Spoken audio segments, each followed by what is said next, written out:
My name is Keri Barnum. I am the Executive Director for New Shelves Books, and we're here for Free Advice Friday, where we just sit here and we answer questions for you for about an hour every Friday at 10 a.m. Eastern. So if you do have questions, drop them in the Q&A box, and also feel free to chat with me in the chat as well. We kind of look at both. So the first question coming in came from Randy. Randy says, ACX has my audiobook priced at $19.95 based on length. Findaway Voices recommends only $8.95 for retail and then 2 to 3 times that at $27 for libraries. Any idea why Findaway would suggest such a lower price? I really don't know, Randy. I think $8.95 for an audiobook is awfully low no matter what. So I'd make sure that you're reading it right, that maybe that was the royalty you'd get. I've heard great things about Findaway Voices, but I have not personally uploaded a book, audiobook there. So definitely double check that. And sorry, I'm getting a question. Double check that, because $8.95 sounds more like a print book price or an ebook price than an audiobook price. So double check that.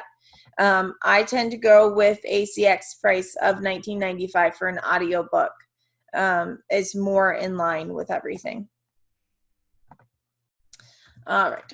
There's the link again, because I, like the genius I am, just sent it to the panelist, which is myself. YouTube link is in the chat box. All right, Randy, hope that helped. Jill says, before releasing a book, a children's book, should I email a letter to a variety of people asking if they'd like to read and review my book? Then if they agree, send them a book. What should my email include? A synopsis, exactly what I'd like them to do after they read the book.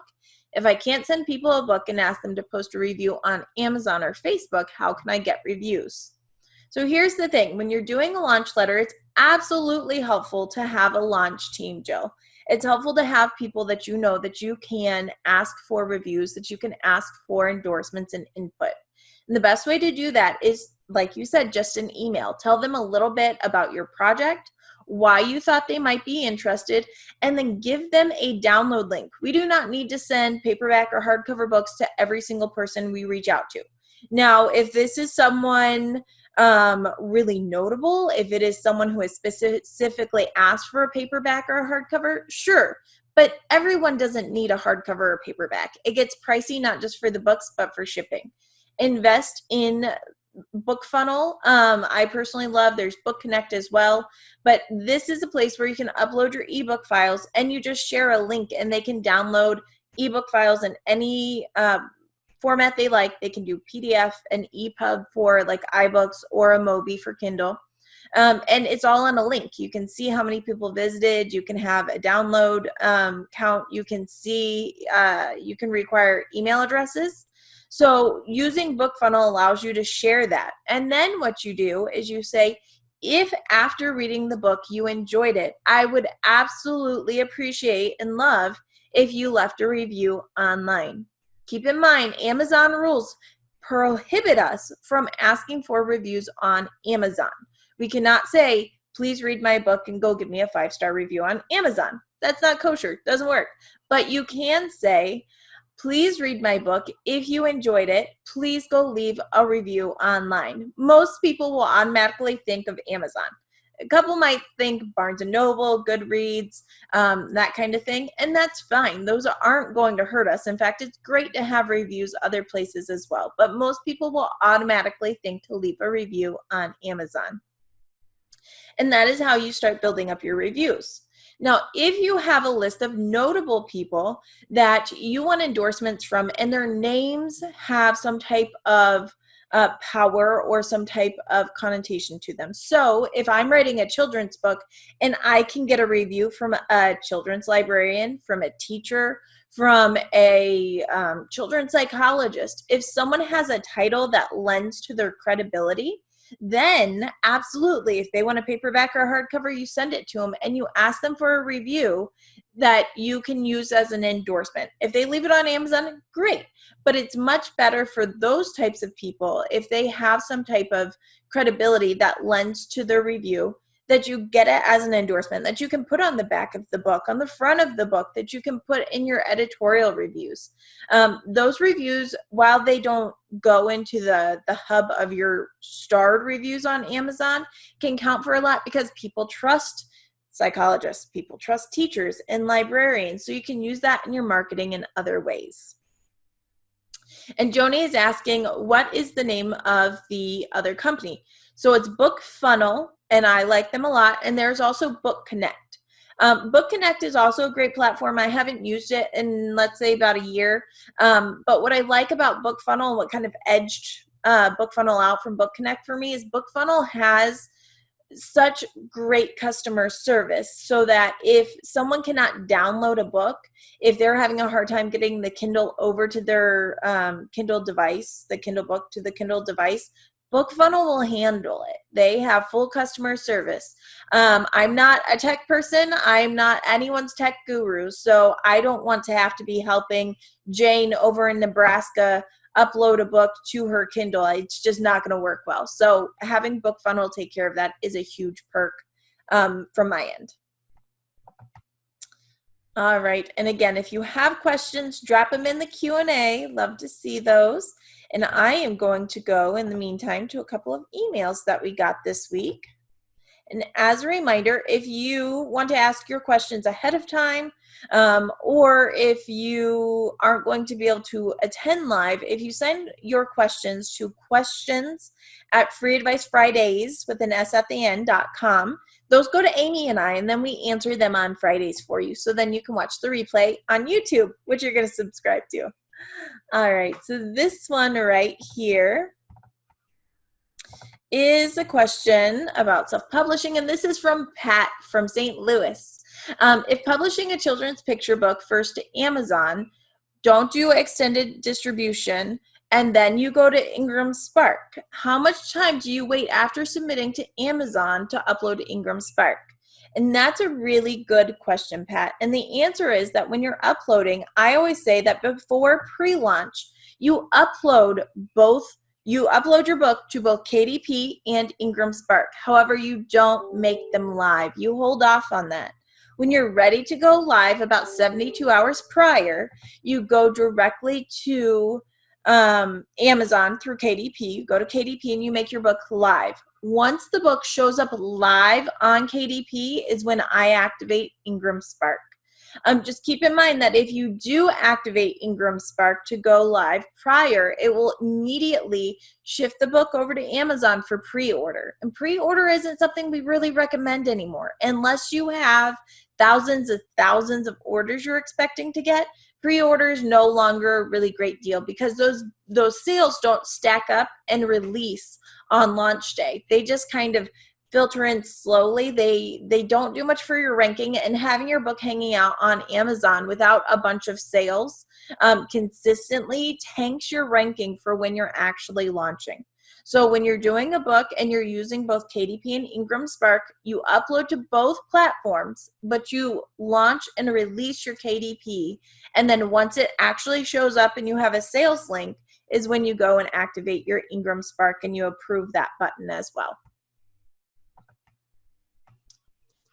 All right. Should you always say you will take returns on your books? Is there a cap on returns when returning books? Example, Walmart orders 2,000 books. Can they return as many as they don't sell? What keeps someone returning too many and the self-publisher not financially able to handle the returns?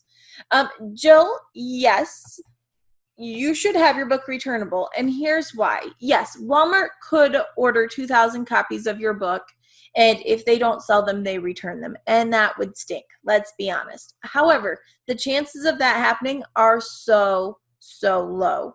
What more often happens is that a bookstore, whether it be Barnes & Noble or your indie bookstore, they start really small and they test your book.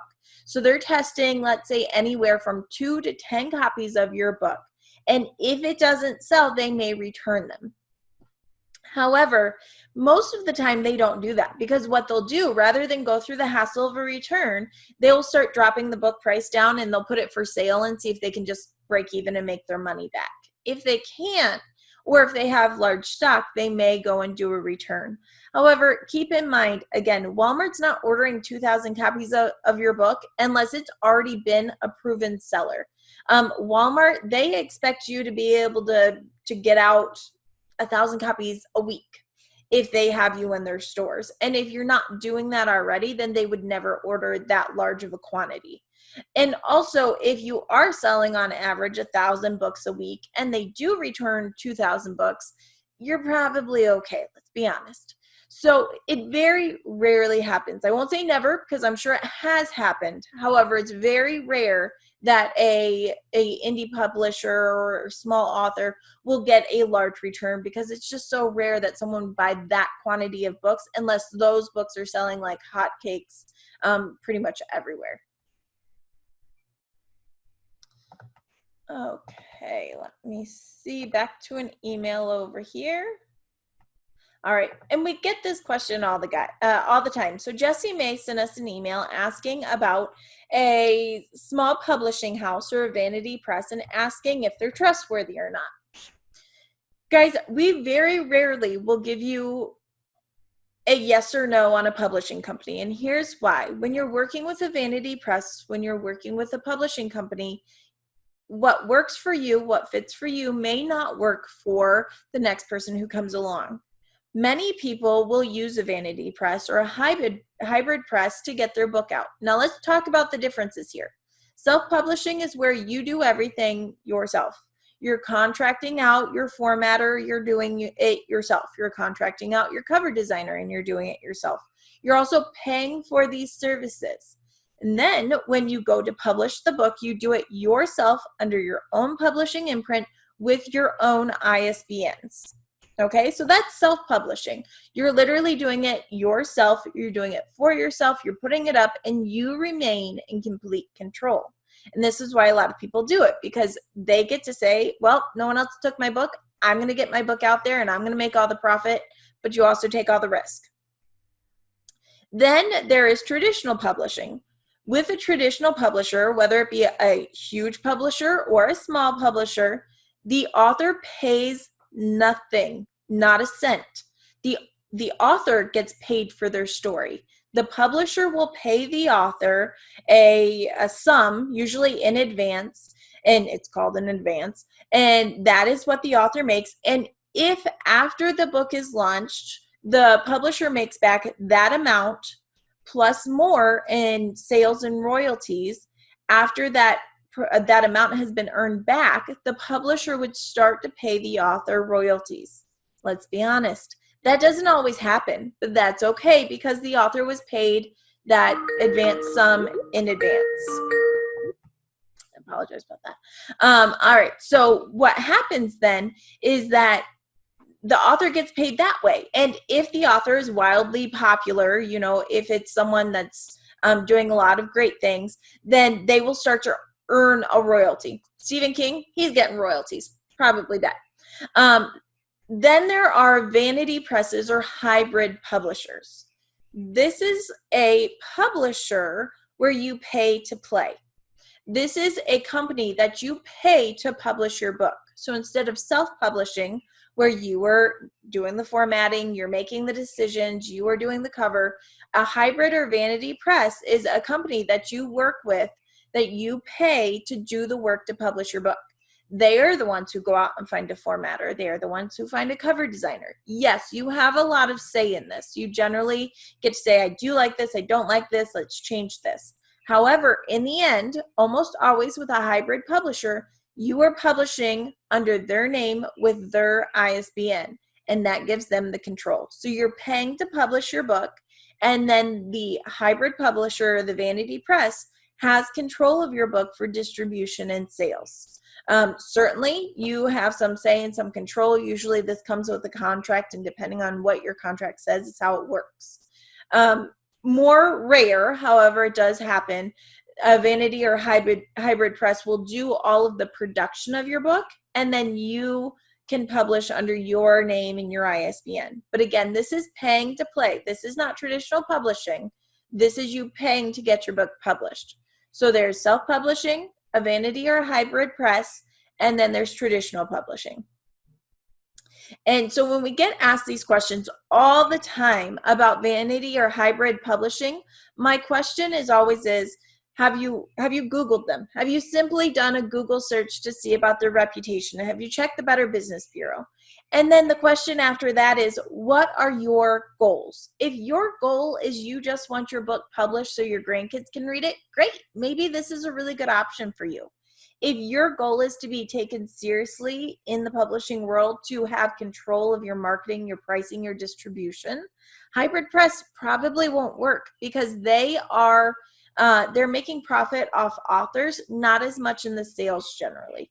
So you need to know your goals as an author to know if any of these companies would be good for you. Sometimes the answer is yes, but sometimes it's no. Only you can know for sure based on your goals. And I'm seeing the Q&A box is going crazy right now, so I'm just going to make sure there's no other questions. All right, what are the benefits of vanity hybrid publishing versus self-publishing? Suzanne, the benefit is simply that you have someone with a professional eye doing things for you rather than finding a formatter and knowing, well, I didn't want my page on this side. I wanted to start here. I wanted my page numbers to be on the right instead of the left. You have professionals helping you do that. Again, however, keep in mind that you do lose some control at the end with the distribution and the pricing, because not only are you trying to make money as an author, that vanity press or hybrid press is trying to make a cut also. But again, it depends on your goals. If you just want to be published, if you just want a book that your family can get, great. If you want to be in bookstores, libraries, and you want to be a bestseller on the USA Today bestseller list, probably not the way to go. All right. Why? All right. I'm just going to, sorry, we've got a lot of questions right in here. I'm just going to make sure it's none of those. All right. I think I got all the questions about the hybrid publishers.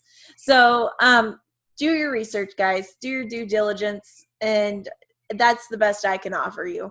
All right. So we have questions. If we set our discount at 55% with Ingram Spark, the retailer gets 40% through Ingram as a discount. That is true. Is this true regardless of the volume order, or is there a better discount if a retailer orders more copies? Lynette, no, it's true for no matter the amount. At New Shelves, we have a wholesale account through Ingram.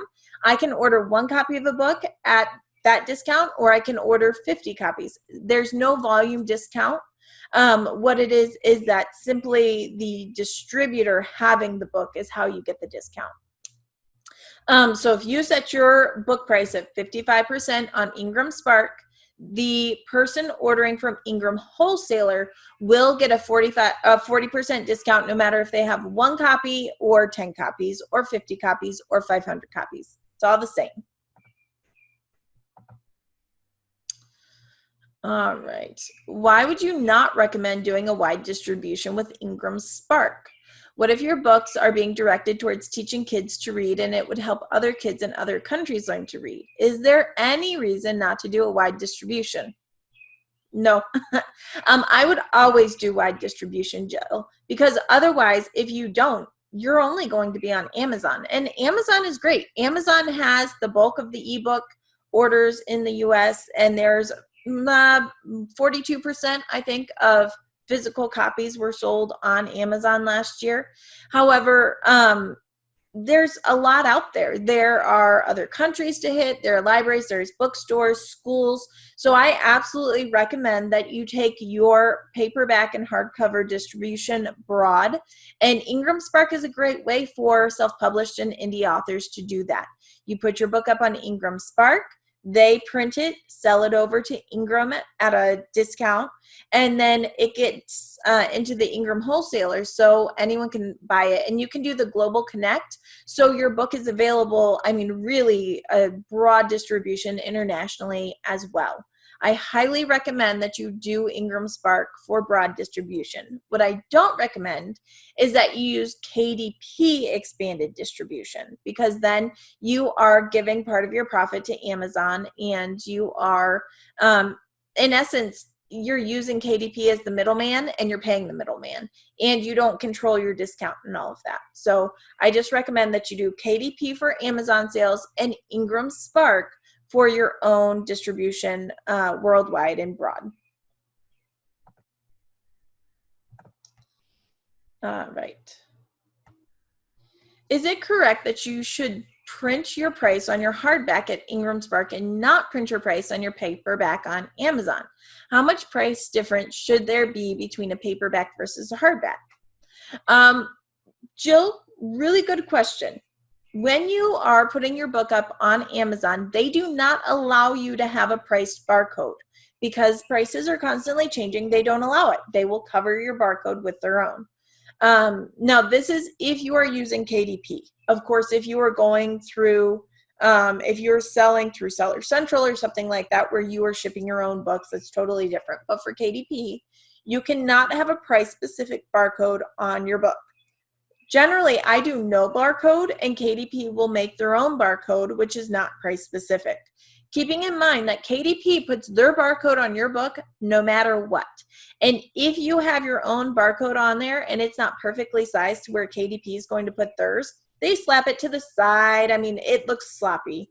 They're not trying to avoid artwork or anything like that. It goes where it goes. It's the bottom right-hand corner, and they just don't care. So I just let KDP do their thing and do their barcode, which is not priced. For Ingram Spark, you need a price-specific barcode. That means your barcode has your ISBN and your price in it. That is what bookstores prefer, so that when it's going into a sales system, when it's going into Ingram, they purchase it. If I'm at Barnes & Noble with a book, they can scan it through. It goes in their computer, easy peasy. They know the price right away. If you don't have that price-specific barcode, then the person selling the book will have to look it up, find the price, and key it in. That's just too much trouble for most stores, especially in busy seasons. So you want a price-specific barcode at Ingram Spark, whether it be paperback or hardcover. Get a price-specific barcode. You can buy them at Bowker. You can learn how to do them yourself. It's not especially hard, but you need a price-specific barcode. And yes, if you change your price, you have to change your barcode. Then you're asking about pricing between paperback and hardback. You need to go find your comps. Go find your comps and see what they're selling for. For example, it's very common in memoirs for a paperback to be anywhere from $17 to $19.95. But when you're looking at hardcovers, it's very common for them to be $24.95 or $24.99 to $26. That's for memoirs. If you're looking at kids' books, totally different. Depends on the age of the audience. It depends on how big the book is. Is it a picture book? So I can't give you any firm recommendations. Like, you just go up $5. That's not how it works. Go find your comps. Go find what books are selling for, and then try to price your book within your comps. All right. Let me see here. Yes, Lene is asking, do small bookstores get the same 40% off as Barnes & Noble? Absolutely. Anyone ordering from Ingram Wholesaler gets the same discount no matter who they are. If they have access to Ingram Wholesaler, which you have to apply for an account, then yes, they get the same price no matter what.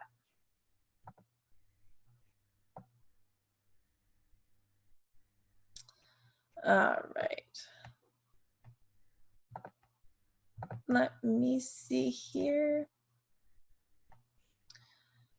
I saw something on Amazon where someone was listing bulk books on Amazon for about $1,000. How do we set this up? Stephen, I'm not sure, but I would bet that they are probably doing that through Seller Central.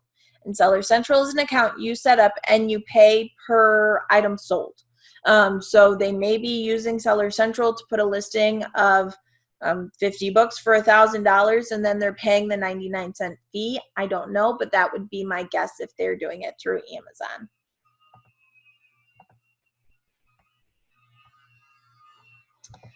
All right. Sorry, I'm going through. We have so many questions today, and I love it. Again, if you have questions, go ahead and put them right in there. Okay, we'll take this one from Wendy, because you were one of my emails, Wendy. So Wendy is saying that she had her book set at $6.99 and it was selling pretty well. But then she thought, well, maybe it'll sell even better at $4.99, so she dropped it down. but that didn't really happen. So she's wondering how that works. And here's the thing, Wendy, and Wendy has a book that is a health book and weight loss kind of book. And the thing with nonfiction books in particular is that $6.99 is a hot selling price. And if you drop your book for a long period of time, I'm not talking about for an ebook promotion where you drop it down to $1.99, $2.99, 99 cents for a week. When you drop your price down long term, what happens is that your book becomes devalued. This is for nonfiction specifically. People think that if they're paying $6.99, there's a reason and that there's more value in that book. I don't know why. It's something that happens mentally. This is not the case for fiction, but for nonfiction, I have found time and time again that $6.99 is a sweet spot for nonfiction. If you're going above $6.99, straight to $9.99. I would put it right back up to $6.99. If you're not seeing a difference in sales, Wendy, put it back up to $6.99. And then if you want to do an ebook promotion where you're pushing hard for a week, then drop it down to 99 cents, $1.99, $2.99. And then you're asking about the price for libraries. Generally for libraries, you're doubling the price. So if you're at $6.99 for your book and you are trying to set your price for draft to digital for your ebook, you probably want to go up to $13.99. Draft to digital does make some suggestions, and generally they're pretty good. But I say you generally just double the price of your book for library sales. Suzanne's asking, is that true for memoirs with the pricing? Memoirs kind of tend to fall more towards the fiction side. They're, and here's the difference.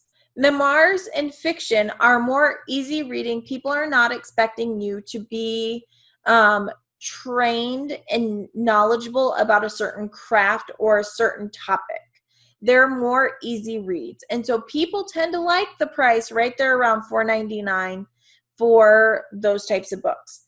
If you have a book and you're saying you are an authority in weight loss or in dentistry or in, I don't know, mental health, they're expecting that your knowledge and your training will have cost you money that will then show up in your book. And that is why, in my opinion, we tend to see those nonfiction books do much better at $6.99 or $9.99 for self-published authors. All right, Randy says, when contacting libraries, do you do many at once with a site like Mailchimp or one at a time? What's the best way to track open rates, etc.? Randy, unless you have permission to mass mail these libraries and they have agreed to go on your mailing list, you cannot mail them in mass on Mailchimp. It is against so many rules. Don't do it. Go one-on-one. You can one-on-one contact them and make it personal if you can. I mean, find, I live in California, so I, as a local author, really care if my book's in your library system, something like that. It doesn't have to be long. You can kind of make your pitch and just zhuzh it a little bit for each person you're sending it to, but do one at a time. And I actually recommend that you do one at a time and only do 5 or 10 a day. Don't do 1,500 emails in one day. Do 5 or 10 a day and do it consistently. And that will get you the best response, in my opinion. As far as open rates, yeah, you can't do that when you're doing one-on-one emails, but you can track when people have responded. So what I do is I have an Excel spreadsheet. I have all my libraries listed out, and then I have a little column that I say contacted. And in that contacted spot, I do the date. And then I mark if they responded or not. So that way I know the people who didn't respond, when I'm done with my list, I go back up to the top and I have a reason to contact them again. What you never, ever, ever want to do is say, hey, I contacted you June 1st and you didn't respond, so I'm just making sure that you saw my email because I want to carry my book. Don't do that. Find a reason to contact them that is either helpful or giving them new information. Hi, Jane, I contacted you June 1st, and at the time I didn't know that my book had won this big award, so I just want to follow up and let you know, here's the press release. I'm very excited, and I hope you're considering my book for, your library system collection. That is upbeat, it's not naggy, and you are much more likely to get responses that way. So make sure that you find reasons to follow up with people that aren't just, did you get my email? Because that makes people not feel good. It's naggy, and they won't want to celebrate with you. If you're giving them a reason that you're getting back in touch, then it's much lighter, conversational, and you will get a much better response there, Randy. Yep, and Steven is asking, does mail merge with MS Word, MS Outlook count as spam? Yes. Yes, it does. If you are emailing mass amount of people at one time without their permission, and it's a mass email, that is spam. That's against the rules. I'm not a lawyer. I'm not versed in all of the nuances, but yeah, that's towing the line. Don't do it. Just don't. Unless you have their permission. Now, if they've signed up for your newsletter, if they have said you may contact me, absolutely fine. We have a number of contacts that we have permission to send large emails to, and so we do. But if we don't, one at a time. You have to do it. You got to play by the correct rules, or else not only will you start being sent to spam, you can actually, it will mess up your email address in your server to where your emails don't get through anymore. So don't ruin it for yourself. Nancy is asking, why would the price be double for libraries for an ebook? And the reason why, Nancy, is that you make a higher price for libraries because what they do is, if you're using draft to digital, there is a cost per checkout model. And so with draft to digital, when you set your price, let's say generally you sell this ebook for $6.99, but then you set your library price for $13.99. What happens is every time someone checks out that book at a library system, they're paying 1/10 of that cost. So they're not actually paying more per person, they're paying less. They're paying $139 or $140 per each checkout. And this system allows the library to take less risk because they're only paying for a checkout. They can say, yeah, I'll put it in my system, but if no one checks it out, they don't spend anything. However, if 10 people check it out, you're getting the full $13.99. If 10 people check it out and they want to go for more, then you can make more. It's a really nice system that takes some of the risk away from libraries, and also gives opportunity for an author to get into a library system and possibly make more money. If your book's really popular and there's people going out there and renting it out, you can make well beyond just the $13.99. Very different from the old model of licensing where you would pay one amount and they would get the book for the whole year. That's not really very common anymore. All right, Molly's asking, I've uploaded my book to KDP and it is live, yay! Today I'm uploading it to Ingram Spark. Where on the site do I need to go to indicate the KDP is only for Amazon and Ingram is only for everywhere else? Molly, you don't need to do anything. As long as your book is live on KDP for Amazon, Ingram Spark automatically will not be able to distribute to Amazon. Since KDP and Amazon are like this, what happens is that they automatically shunt it back and say, nope, can't do it because it's already up through KDP. So you don't have to do anything. Just put your book up on Ingram Spark, put it up for distribution, you'll be good to go. All right. Steven, good morning. Let's see, would you have any suggestions on running a specific challenge? For example, I want to run a 30 days to 30K challenge to help people find resources to pay for college. Steven, in my experience, really the best way to run any type of challenge like that is with a Facebook group. Invite people to a Facebook group, and I don't care where you invite them from, if it's from your list, if you're advertising, invite them into a Facebook group. To where they have to, come in, you have to approve them, and then you run it that way. I believe you can schedule things in your Facebook group right through Facebook. And I've seen a lot of weight loss challenges done that way. I've seen Amazon ad challenges done that way. Facebook group is really probably your best bet, and Facebook costs nothing for you to run, which is always a good thing. All right. Joan, I plan to get my children's book out this summer. Should I get pre-orders? And if so, where should I ask them to review my book? Pre-readers. I'm sorry, I misread that. Should you get pre-readers? Yes. However, I highly recommend that when you're getting people to read and review in advance, you don't give them the book way in advance, especially for a children's book. Give them the book a week before your launch and say, thank you for being one of my pre-readers. When you're done reading, the book goes live on July 31st. I would love if you went and reviewed it. You can't tell them where to review. You can say, I'd love if you go review it online. And everyone pretty much knows what that means. So again, especially with the children's book, my rule of thumb is you only give people the book in advance the general amount of time you would expect them to need to read it. Now tell them in advance, I'll have your copy by July 29th, whatever the day is, so they know to expect it. It's on their list. But don't give them the book months in advance unless you're trying for an endorsement, which is different. But if you're going for general pre-readers and reviews, give them just enough time to read the book. And the reason why is because if you give someone a book June 1st for a launch that's July 31st, and this book is a children's book, it'll take them, 20 minutes to read. What happens is they will read it, they will forget about it, they will forget about reviewing it, and then you'll miss your opportunity on launch day. So we don't want to give people the book too early. And on Amazon specifically, you cannot leave reviews until the book is live. Doesn't matter if it's on pre-order, unless you've got special connections and things, which there are programs. You're doing Vine reviews, which is super expensive. You cannot have a review left on your book until the book is live.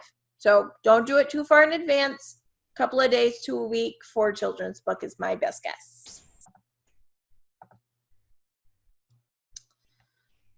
All right. I have a company format my books. Will the format for a paperback at 5 1/4 by 8 version be the same for the hardcover, or do I need another format for hardcover? What size should a hardcover be these days?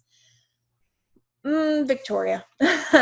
So what we're seeing is two different things that are seeming to trend. If you're doing a paperback in a 5 1/4 by 8 or 5 by 8, 5 1/2 by 8 1/2, that kind of range, we are seeing where the paperback and the hardcover can be the same trim size. What we also see is the paperback being 5 1/4 by 8 and the hardcover being 6 by 9. Hardcovers do tend to be 6 by 9. They tend to be a little bit larger than the paperback. I think you'd be fine doing either one, to be quite honest.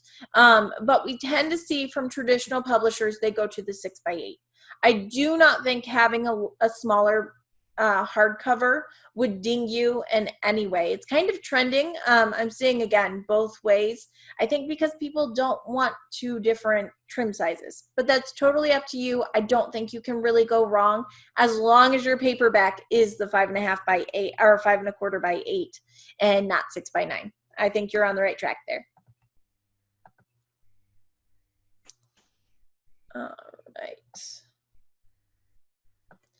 My first book has been out for a year. I need more sales and more following. What method would you most recommend for increasing sales and attention? Here's the thing, Anne. When you have a book, you can never stop marketing, whether that be on your own personal platforms like social media, going out to bookstores and libraries and asking them to carry your book, or marketing on, let's say, Amazon. You can never stop, because what happens when you stop marketing a book is generally it tends to stop selling.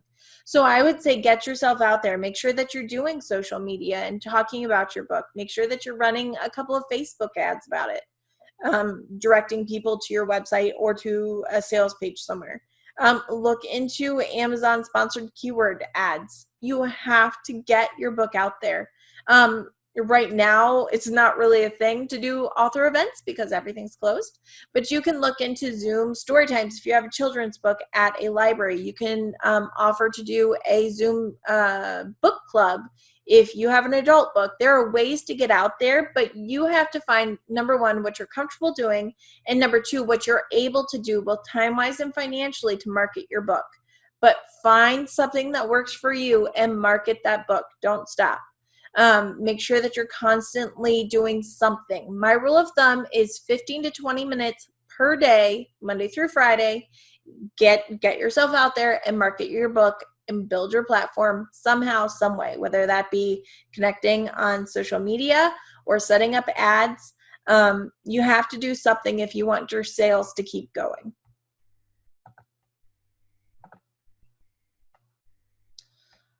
All right. Jill says, besides placing my book on Amazon and Ingram Spark, I'm also having a local printer print them too for giving them to pre-readers. What other reason would I need the local printer for? Well, if you're doing local printer, it's generally for sales, pre-orders. You can do it if you're selling direct from your website. If you're using Seller Central on Amazon, you can use a local printer. It totally just depends on what your plans are and how much you're willing to do yourself. The beauty of print on demand is that you never have to touch your book. You're not warehousing it. You're not selling it by hand. It's literally going from the printer to the direct consumer on Amazon, or it's going from the printer to the buyer through Ingram. So if you're doing offset print at a local printer, just make sure that you have something in mind. Are you taking these to fairs? Are you taking them to cons or different things like that? If so, local printing is great. And I love that you're supporting local. But have a reason in mind for books. Don't just buy 500 books to keep in your garage. Have a reason and a thought behind it before you go and buy offset print. All right, let me see. I answered that one. I'm going back over to my email because we have questions here. All right. Okay, here's another question that we get quite often. Library sales, great, but how do I make money off of library sales? Library sales in the US alone, US is what I know, so that's what I'm going to give you numbers for. In the US alone, there are over 115,000 libraries. That's a heck of a lot of libraries. That does include school libraries and university libraries. That's a lot of libraries. So if you sell your book into a library system and you get 10% of that 115,000, then you've made quite a lot of sales and a lot of people are going to see your book, which is awesome. You then get paid through the place that the library ordered, whether that be Ingram, then you're getting paid through Ingram Spark, or if you have done offset print and you have your book available through Baker and Taylor and different places like that. But let's go even more niching down. There are just under 10,000 library systems in the US, public library systems. 10,000. That's not all the branches. That's just the library systems. So again, if you go out to those 10,000 library systems and you sell even 10% of them and they get one copy, then you've sold 1,000 books.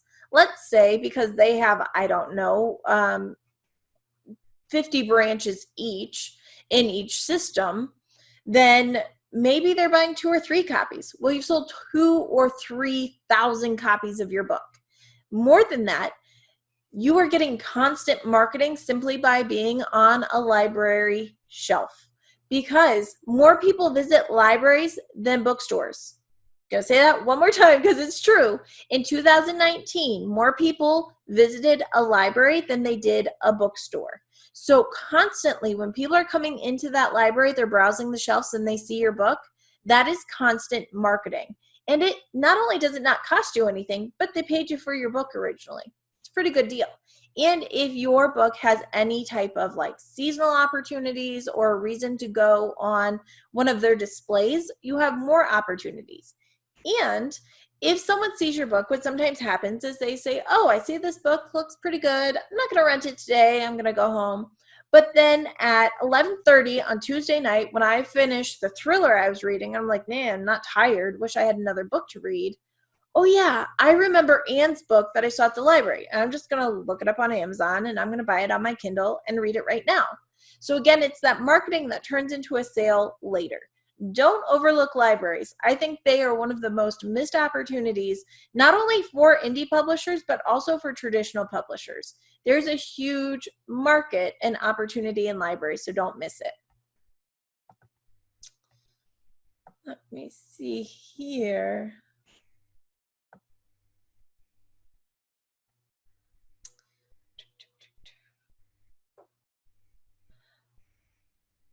Let me see. All right, Wendy's got a follow-up question, I see. All right. Wendy's follow-up question here is, my print book is currently $14.99, but I have had it at $15.99. Do you have a recommendation for libraries since Ingram will take a 55% cut? No. What happens is libraries don't always need that 55%, but if you have your book set at Ingram Spark for 55% discount because you want bookstores, libraries get that too. And so you just kind of set it there. Keep in mind that about a third of US libraries will order directly from Amazon as well. So I always give that option. You make more profit if they buy directly from Amazon. But no, you kind of, it's the same price for everybody, and you do have to have your book priced the same everywhere. Same price on KDP, same price on Ingram Spark.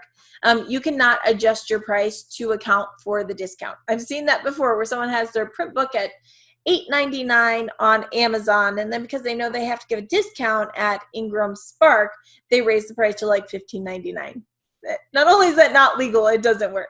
So don't do that. You just kind of have to do it. And yes, you make less profit on that library sale, but it's kind of just what it is. Are there requirements to allow you to connect directly with libraries?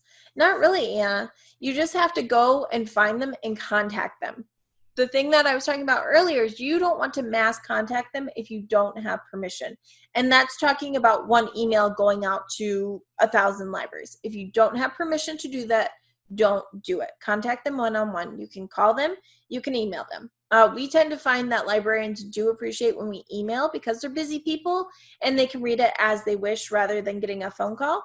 But that one-on-one contact is absolutely fine. Make sure you know the details of your book, your title, your ISBN, your price, the discount offered, and where it's available. Is your book available at Ingram? Is it available at Baker and Taylor? What's the discount? What's the returnability?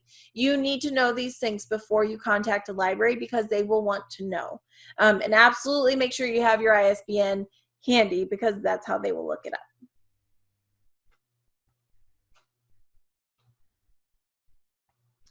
up. Okay.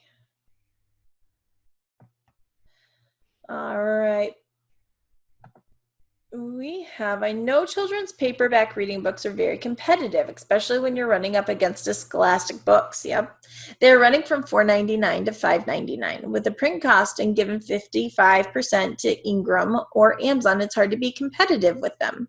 But I heard Amy say last week that sometimes it's better just to do the hardbacks. What do you recommend? Again, this is a book-by-book situation. You have to do your own research.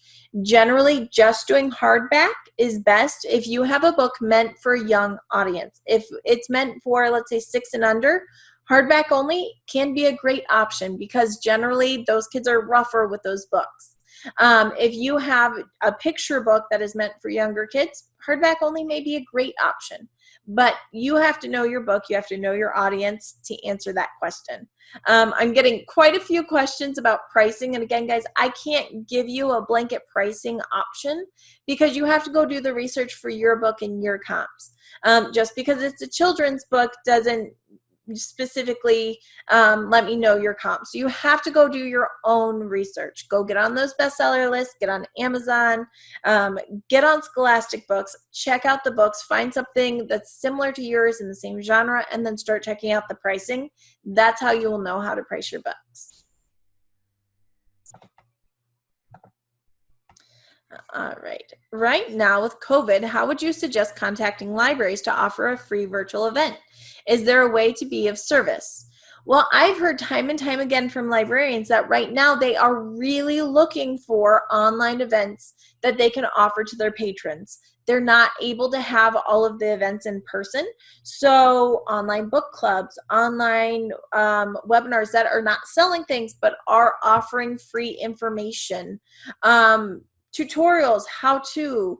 That's the kind of thing libraries that I'm hearing from are wanting right now. So If you, Stephen, are looking for a way to contact libraries, I would say a free virtual event where you talk about raising money for college. And I think that may be something kind of iffy right now, even because all of the schools are kind of up in the air.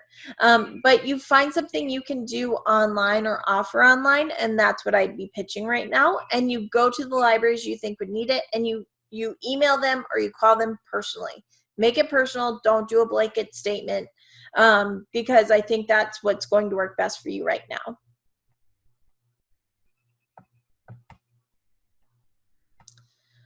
All right. I have a question about reviews. I've been asking people to read my book and leave a review, as you suggested. My question is, if a reader didn't buy it from Amazon, will the review be posted? Molly, the question is generally yes. Amazon does allow authors and publishers to give away copies of a book for review, and that's fine. However, it doesn't show up as a verified review, so it kind of goes to the bottom of the pile.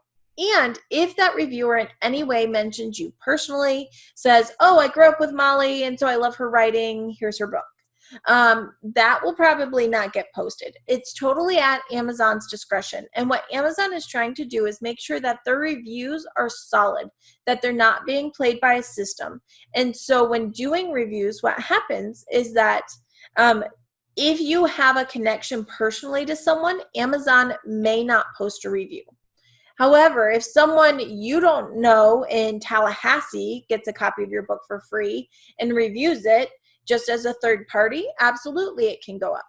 But Amazon can take it down if they feel like it, or if they feel like it wasn't a good, it was a review that was paid for, anything like that. Totally at their discretion. So the answer is yes, but Amazon has control of that. So just keep that in mind. Whenever authors are asking for reviews, I encourage them to say, please post it as a third party. Please don't mention me personally. Just, post about the book itself, and that would be great. And that generally tends to work. Keep in mind that Amazon does have a rule that in order to post a review, someone has to have an Amazon account, and they have to have bought $50 worth of products in the last year, not subscriptions. This does not count for Amazon Prime, or if I bought Kindle Unlimited, that doesn't count. You have to have bought $50 worth of product in the last year to leave a review. And that's one way that they verify that these people are actually Amazon users. All right, guys, we've got a couple more minutes. So if you have any last minute questions, drop them in the chat box. I've got a couple more to go through. All right, Randy's asking, for webinars for libraries, are they okay with pre-recorded, or do you have to do them live? Randy, they're probably looking for them live so that you can actually answer questions and interact with their audience. That doesn't mean they won't take pre-recorded, but I'm going to bet most of them would like a live webinar. All right, let's see. How can you promote a coming soon book to get interest? Well, you start posting about it. You start giving little tidbits about it. I think one of the things authors can do is really talk about their excitement. I'm so excited about this book. It's coming out. I just got the cover. It's gorgeous. Or here's my cover. What do you think? Give little tidbits about the book that don't give the book away, but kind of drop hints that, hey, it's coming, or things like that. What you don't want to do is bombard people for months and months and months so that when the book comes out, they're like, geez, finally, I'm just tired of hearing her talk about it. What you want to do is sprinkle it in. So if it's a book that's not out yet, you probably only want to post about it once every 5 to 10 posts that you're posting online. Don't over amp it before it goes live. So slow build up. Talk about it every now and then. Let people know it's coming so they can be excited with you. And then closer to your launch date is where you start talking about it more. Doing giveaways, doing a pre-launch giveaway. Everyone who, shares a post or joins an email list is able to win a pre-reader copy, something like that. There are lots of different ways to do that.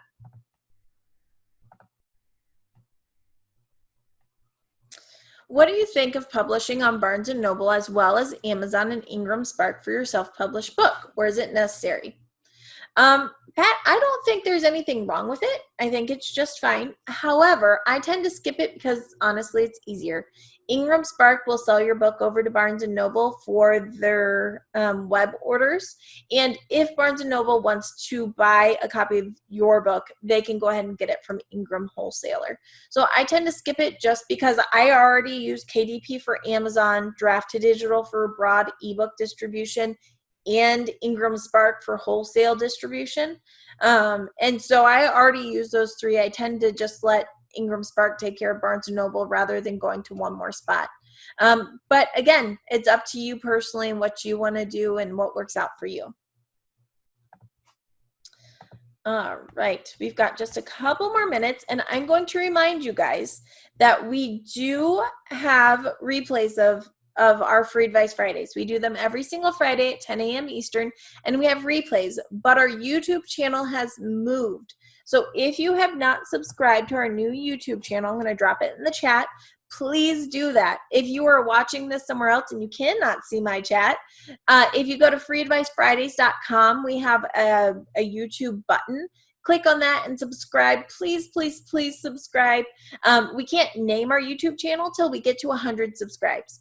And we would love to have YouTube/Free Advice Friday so we don't have to do this super long, weird YouTube link. So go over there, subscribe so you'll get all of our replays and that kind of thing. Thank you, Wendy. I'm seeing people saying that they're subscribing. So thank you. I can't tell you how much we appreciate it. It makes it so much easier to share the link. And to help authors. And that's what Fridays are all about for us, is just helping authors get connected, get free consulting, and, learn from each other. And we're learning too. I love all these questions because there's so many times that I have to go research, and I love it. You guys push Amy and I to learn more, and you're teaching us as we're talking to you. So I absolutely love this Free Advice Fridays community. All right, you guys, I think we are all set for today. We've got lots and lots of people saying that they subscribed and that they like Free Advice Friday. So thank you. Thank you guys so much. Again, my name is Keri Barnum. I'm the Executive Director for New Shelves Book. And we are here, either Amy Collins or myself, every single Friday, 10 a.m. Eastern. If you have questions that you won't be able to make it here next week, email them to us. It's just questions@freeadvicefridays.com. That goes to Amy and I. That gives us time, especially if it's a hefty question that we might need to research. We do that before Fridays. So thank you all so much. I hope you have a beautiful weekend, and we'll see you next week. Bye.